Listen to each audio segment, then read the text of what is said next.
The next step after the Vril flying saucers was the Haunebu series of craft. By 1939 the SS had produced the RFC-5, which it called the Haunebu 1. In August 1939, the machine made its maiden flight, and proved its viability. The early Haunebu 1 craft, of which 2 prototypes were constructed, were 25 meters in diameter, had a crew of 8, and could achieve the incredible initial velocity of 4,800 kilometers, but at low altitude, further enhancement enabled the machine to reach 17,000 kilometers. Flight endurance was 18 hours.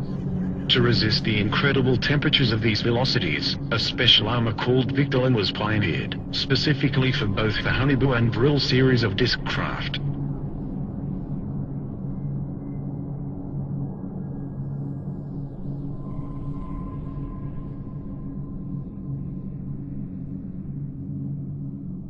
The Haunebu 1 had a double hull of Victolan. The early models also attempted to test out a rather large experimental gun installation, the twin 60mm KSK strong ray cannon. It has been suggested that the ray from this weapon made it a laser, but it was not. It could transmit a powerful energy burst suitable to pierce up to 4 in of enemy armor.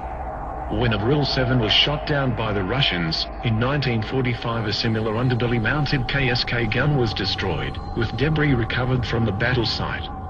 The heavy gun installation, however, badly destabilized the disc, and in subsequent Haunebu models lighter MG and MK cannon was supposedly installed. The Haunebu 1 first flew in 1939 and both prototypes made 52 test flights.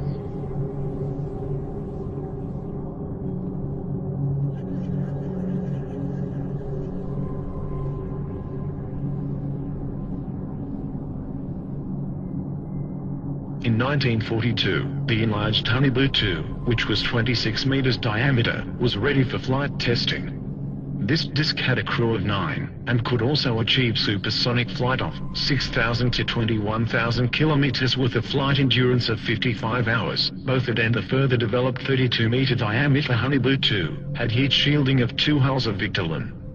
The craft were constructed and tested between 1943 to 44.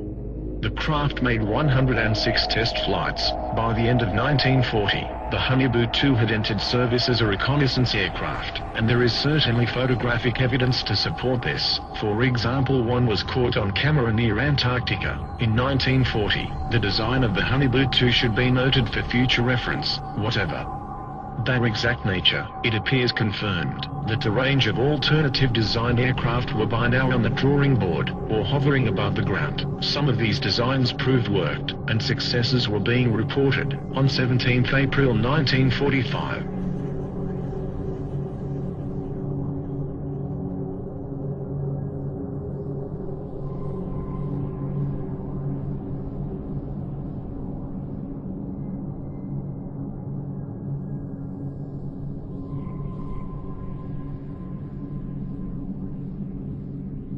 by 1944, the perfected war model, the Haunebu 3, was tested.